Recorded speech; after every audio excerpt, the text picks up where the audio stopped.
5 दिनों तक चलने वाले दीपावली के महापर्व में धनतेरस का त्योहार सबसे पहले दिन मनाया जाता है और हिंदू पौराणिक मान्यता के अनुसार धनतेरस की तिथि पर भगवान धन्वंतरी का जन्म हुआ था।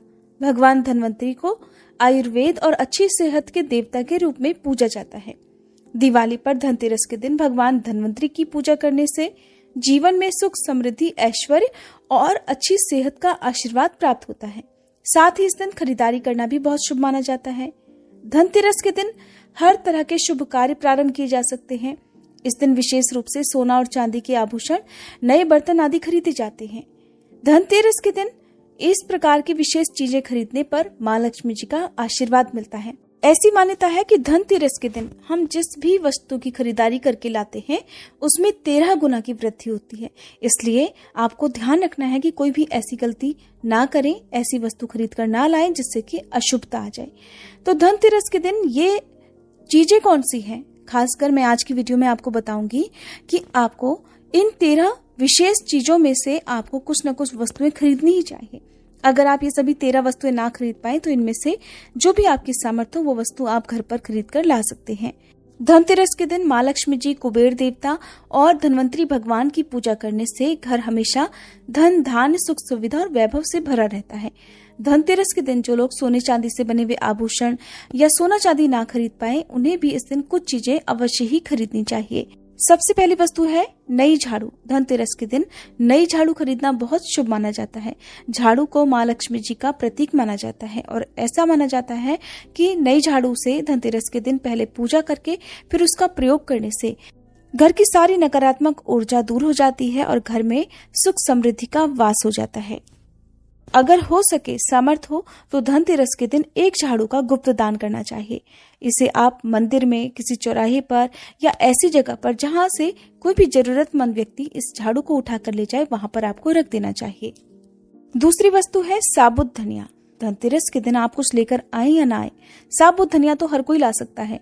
साबुत धनिया लाकर दिवाली के दिन उसे पूजा करने के बाद अपने ही घर में क्यारी में या गमले में डालना चाहिए और ऐसा करने से कहा जाता है कि घर में आपके जो भी धन है, जो भी आय है, उसमें बरकत होने लगती है। अगर आए दिन अनावश्यक रूप से खर्चे होते हो तो उसमें भी रोक लग जाती है।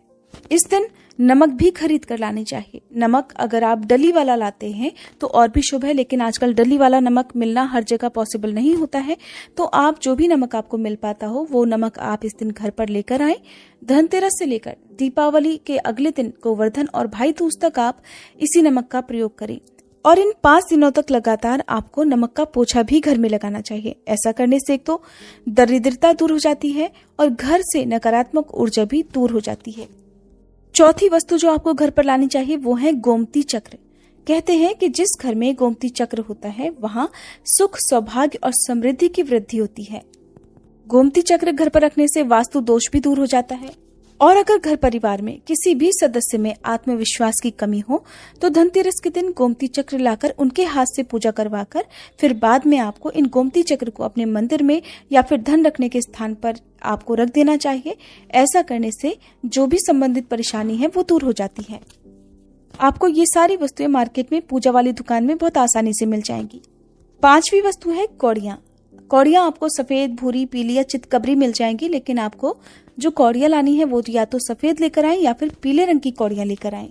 कहते हैं जिस घर में कौड़ियाँ होती हैं वहां पर माँ लक्ष्मी जी हमेशा वास करती हैं।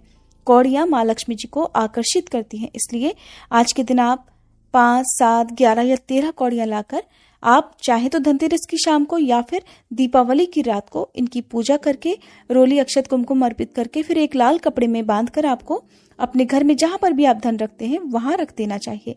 हर साल आप इन्हीं पुरानी कौड़ियों की पूजा कर सकते हैं। हर साल आपको कौड़ियां खरीदने की आवश्यकता नहीं है। यदि आप नई कौड़ियां खरीदना ही चाहते हैं तो पुरानी कौड़ियों को आप जल में प्रवाहित कर दें। छठी वस्तु है श्रीयंत्र।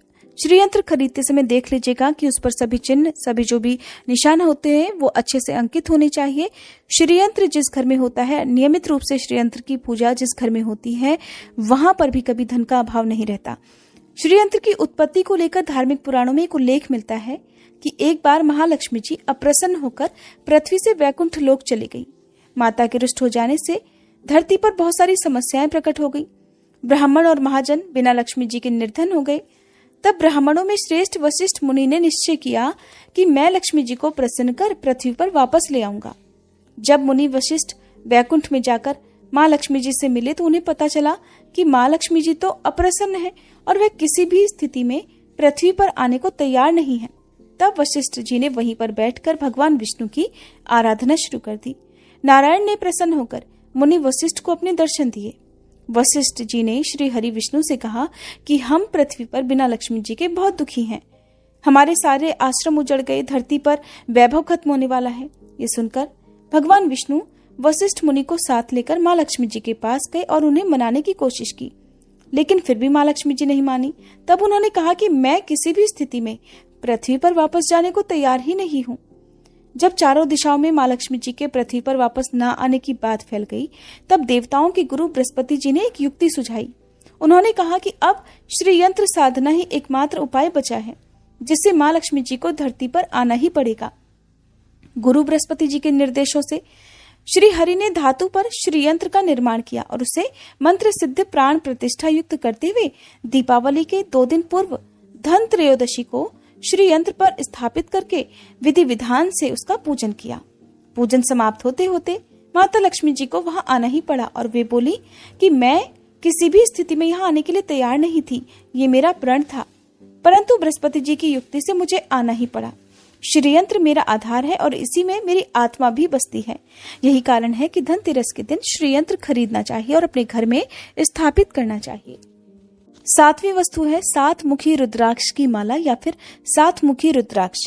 अगर आप धनतेरस के दिन 7 मुखी रुद्राक्ष को घर पर लाते हैं और फिर उसकी विधि विधान से पूजा करते हैं या भगवान शिव की पूजा में आप इस रुद्राक्ष को प्रयोग करते हैं, किसी भी मंत्र का जाप करते हैं, तो उससे भी आपके घर में कभी परेशानी नहीं आती, किसी प्रकार का कोई अकाल मृत्यु का भय नहीं रहता।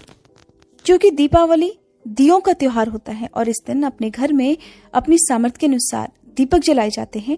धनतेरस के दिन भी दीप जलाने चाहिए। अगर आप चाहते हैं आपके घर में साक्षात माँ लक्ष्मी जी का वास सदा बना रहे, पूरे वर्ष भर आपके घर में धन की कोई कमी ना रहे, आपको कभी कर्ज लेने की नौबत ना आए, तो ऐसे में धनतेरस की शाम को आप 13 दीपक घर के अंदर और 13 दीपक घर के बाहर जलाएं। ऐसा करने से भी माँ लक्ष्मी जी का आशीर्वाद प्राप्त होता है। और धनतेरस के दिन 8वीं जो वस्तु है वो आपको मिट्टी के दीपक जरूर खरीद कर लाने चाहिए। मिट्टी के दीपक आप अपनी सामर्थ्य के अनुसार खरीद कर ला सकते हैं। अगर हो सके तो किसी जरूरतमंद को, जहां पर धन का अभाव हो, ऐसे घर में आप मिट्टी के दीपक का तेल सहित और बाती सहित, रुई सहित दान भी कर सकते हैं। 9वीं वस्तु जो आपको खरीद कर लानी चाहिए वो है लक्ष्मी जी और गणेश जी की मूर्ति। वैसे तो मिट्टी की मूर्ति ही घर पर लाना शुभ होता है, लेकिन यदि आप मिट्टी की मूर्ति ना लाना चाहें तो धातु की मूर्ति, जैसे कि आप चांदी की, सोने की या पीतल की मूर्ति भी घर पर ला सकते हैं। अगर आपके पास पहले से ही मूर्तियां हैं तो आप जरूरी नहीं है कि हर दीपावली पर मूर्ति खरीदें। धातु की मूर्ति यदि है तो हर साल आप मूर्ति ना खरीदें, लेकिन मिट्टी की यदि मूर्ति है तो उनका विसर्जन कर आपको धनतेरस के दिन नई मूर्तियां लाकर उनकी पूजा विधि विधान से करनी चाहिए। धनतेरस के दिन खरीदी गई नई मूर्तियों की पूजा आपको दीपावली की शाम को करनी चाहिए।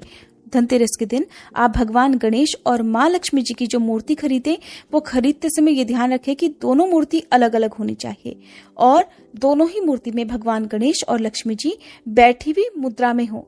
खड़ी हुई मुद्रा में लाई गई जो मूर्तियां होती हैं वो उग्र स्वभाव की और चंचल मानी जाती हैं। अगर आप खड़ी मुद्रा वाली मूर्तियां लेकर आते हैं तो ऐसे में धन का भाव आपके घर में लगातार बना रह सकता है। और आपको ध्यान रखना है कि जो मूर्तियां आप लेकर आए वो कहीं से भी खंडित ना हो, टूटी भी ना हो। गणेश जी की प्रतिमा खरीदते समय ध्यान रखें कि उनकी जो सूंड है वो बाईं तरफ मुड़ी हुई हो और उनका वाहन मूषक भी उस मूर्ति में जरूर बना हो। और भगवान गणेश के एक हाथ में लड्डू या मोदक भी होना चाहिए।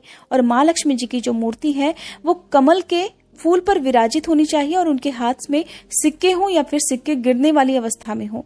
ऐसी मूर्तियां घर पर लाना बहुत शुभ होता है। बहुत से लोग आज के दिन उल्लू पर विराजमान मूर्ति या फिर तस्वीर घर पर लेकर आते हैं, लेकिन आपको हाथी या फिर कमल के फूल पर विराजमान लक्ष्मी जी की मूर्ति या तस्वीर ही घर पर लानी चाहिए।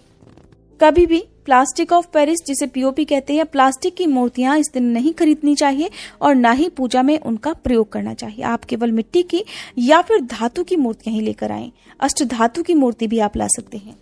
धनतेरस के दिन आपको जो 10वीं वस्तु खरीदनी चाहिए वो है कुबेर यंत्र। कुबेर यंत्र जिस घर में होता है वहां पर धन के देवता कुबेर का वास होता है, साथ ही माँ लक्ष्मी जी भी वहां पर वास करती हैं। आपको उत्तर दिशा में ही धन कुबेर यंत्र की स्थापना करनी चाहिए। इस दिशा का सही निर्माण परिवार में समृद्धि और खुशियों को लेकर आता है। साथ ही अगर आपके घर में किसी तरह का कोई वास्तु दोष है तो वो दोष भी दूर हो जाएगा और व्यापार में, आपके कारोबार में खूब बरकत भी होगी। कई बार लोग खूब मेहनत करने के बाद भी उतना धन नहीं कमा पाते जितनी आप मेहनत करते हैं, और मेहनत करने के बाद भी आपके धन की तिजोरी खाली ही रहती है। तो उसे पूरा साल भरा रखने के लिए आपको धनतेरस के दिन और दिवाली के दिन कुबेर यंत्र की विधि विधान से पूजा भी करनी चाहिए। कुबेर देवता के मंत्र ओम यक्ष राजाय विद्महे वैष्णवाय धीमहि तन्नो कुबेराय प्रचोदयात का कम से कम 1 माला या 51 बार जाप करना चाहिए। 11वीं वस्तु है सोने चांदी के आभूषण या फिर सिक्का। अपनी सामर्थ्य के अनुसार आपको आज के दिन सोने चांदी के आभूषण या फिर कोई भी चांदी का सिक्का खरीदना चाहिए और उसकी भी पूजा आपको करनी चाहिए। यदि आपकी सामर्थ्य ना हो तो आप सोने चांदी के आभूषण या सिक्के के बजाय मिट्टी के बर्तन या 1 चम्मच भी आज के दिन यदि खरीद कर घर लाते हैं तो उससे भी आपके घर में पूरे साल खूब बरकत होती है। सब जानते हैं कि धनतेरस के दिन नए बर्तनों की खरीदारी की जाती है, लेकिन नए बर्तनों में भी आपको ये ध्यान रखना है कि आज के दिन यदि आप पीतल के बर्तन खरीद कर लाते हैं तो वो ज्यादा शुभ होते हैं। आप पुराने टूटे हुए बर्तनों को बदलकर भी नए बर्तन घर पर खरीद कर ला सकते हैं। जिसकी यदि सामर्थ्य बर्तन खरीदने की ना हो तो उन्हें आज के दिन केवल पूजा से संबंधित जो भी सामग्री है वो खरीद कर घर लानी चाहिए। ऐसा करने से भी आपको धन कुबेर भगवान और माँ लक्ष्मी जी का आशीर्वाद प्राप्त होता है। जिसकी अगर सामर्थ्य हो तो वो अपनी सामर्थ्य के अनुसार इस दिन कुछ भी चाहे वो खरीद सकता है। लेकिन बर्तनों में आपको लोहे के बर्तन इस दिन भूल से भी नहीं खरीदने चाहिए। लोहे के बर्तन खरीदने से एक तो शनि दोष लगता है, शनि ग्रह से संबंधित परेशानियां आपके जीवन में, आपकी कुंडली में, घर परिवार में आ सकती हैं और राहु केतु ग्रह भी बलवान हो जाते हैं। 13वीं वस्तु है पूजा का सामान और धार्मिक पुस्तकें। अगर आप अब तक बताई गई सभी 12 वस्तुएं खरीदने में असमर्थ हैं तो आज के दिन यदि आप अपने घर में पूजा से संबंधित कोई भी वस्तु खरीद कर लाते हैं, जैसे कि मिट्टी के दिए वगैरह कुछ भी लेकर आते हैं, तो उससे भी आपको धनतेरस के दिन की गई पूजा का पुण्य अवश्य ही प्राप्त होता है। अगर आपको पूजा से संबंधित कोई सामान लाना है, जैसे कि रोली, अक्षत, कुमकुम, कलावा या फिर कोई भी सामान, लौंग, इलायची, पान, सुपारी, बताशा, तो वो भी आप इस दिन खरीद कर ला सकते हैं। इसके अलावा आप धार्मिक पुस्तकों में जैसे कि व्रत कथाएं हैं या फिर पूरे हफ्ते पढ़ने वाले जो भी व्रत त्योहार हैं, आरतियों की किताब है, और अगर आप पढ़ते हो तो आप पुराण भी अपने घर पर ला सकते हैं। और पुराण घर पर लाने के बाद जब भी आपको समय हो तो खुद भी पढ़ना चाहिए और दूसरों को भी पढ़कर सुनाना चाहिए।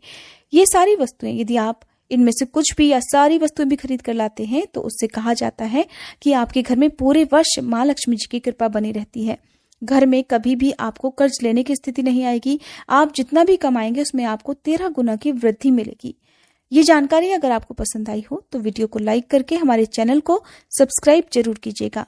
दिवाली के दिन पूजा कैसे करें, धनतेरस और दिवाली का शुभ मुहूर्त कब से कब तक रहेगा और गोवर्धन पूजा और भाई दूज कब है, इस बारे में जानने के लिए आप हमारे चैनल पर आगे आने वाली वीडियोस को देखना मत भूलिए।